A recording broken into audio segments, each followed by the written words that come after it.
शिव की बनी रहे आप पर छाया, पलट दे जो आपकी किस्मत की काया। मिले आपको वो सब अपनी जिंदगी में जो कभी किसी ने भी न पाया। नमः शिवाय। मैंने तेरा नाम ले लेकर ही सारे काम किए हैं। लोग समझते हैं कि मैं किस्मत वाला हूँ, पर असल में तो भोले मेरा सारा काम बनाता है। महर्षि दाधिची के पुत्र का नाम था पिप्लाद।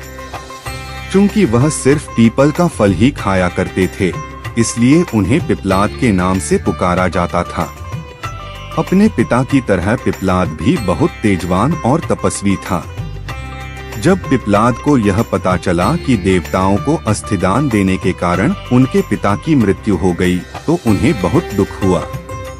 आग बबूला होकर उन्होंने देवताओं से बदला लेने का निश्चय किया। यही सोचकर वह शंकर भगवान को खुश करने के लिए उनकी तपस्या करने लगा। उनकी तपस्या से अंततः शंकर भगवान खुश हुए और पिप्लाद से वरदान मांगने को कहा।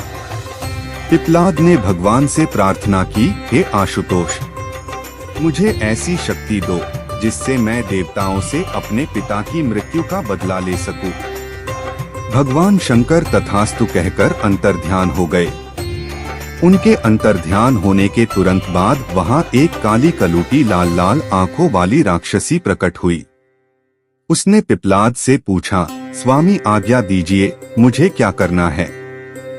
पिप्लाद ने गुस्से में कहा, सभी देवताओं को मार डालो। आदेश मिलते ही राक्षसी पिप्लाद की तरफ झपट पड़ी। पिप्लाद अचंभित हो चीख पड़ा, यह क्या कर रही हो? इस पर राक्षसी ने कहा, स्वामी अभी अभी आपने ही तो मुझे आदेश दिया है कि सभी देवताओं को मार डालो। मुझे तो सृष्टि के हर कण में किसी न किसी का वास नजर आता है। सच तो यह है कि आपके शरीर के हर अंग में भी कई देवता दिख रहे हैं मुझे, और इसीलिए मैंने सोचा कि क्यों न शुरुआत आपसे ही करूं। पिप्लाद भयभीत हो उठे। उन्होंने फिर से शंकर भगवान की तपस्या की। भगवान फिर प्रकट हुए। पिप्लाद के भय को समझकर उन्होंने पिप्लाद को समझाया, वत्स, गुस्से में आकर लिया गया हर निर्णय भविष्य में गलत ही साबित होता है। पिता की मृत्यु का बदला लेने की धुन में तुम यह भी भूल गए कि दुनिया के कण कण में भगवान का वास है। यह सुनते ही पिप्लाद का क्रोध शांत हो गया और उन्होंने भगवान से क्षमा मांगी। इस तरह एक बार फिर देवत्व की रक्षा हुई।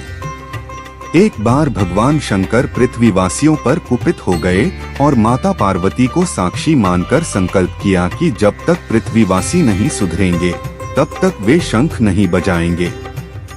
देव जानते थे कि शंकर भगवान शंख बजाएंगे तभी बरसात होगी। इससे घोर अकाल पड़ गया। पानी की एक बूंद तक नहीं बरसी। धरती पर त्राहिमाम मच गया। ऐसे में एक दिन भगवान शंकर पार्वती आकाश में विचरण कर रहे थे तो उन्होंने एक अजीब दृश्य देखा कि एक किसान भरी दोपहरी में चिलचिलाती धूप में खेत की जुताई कर रहा है। पसीने में नहाया मगर अपनी धुन में बहुत मगन।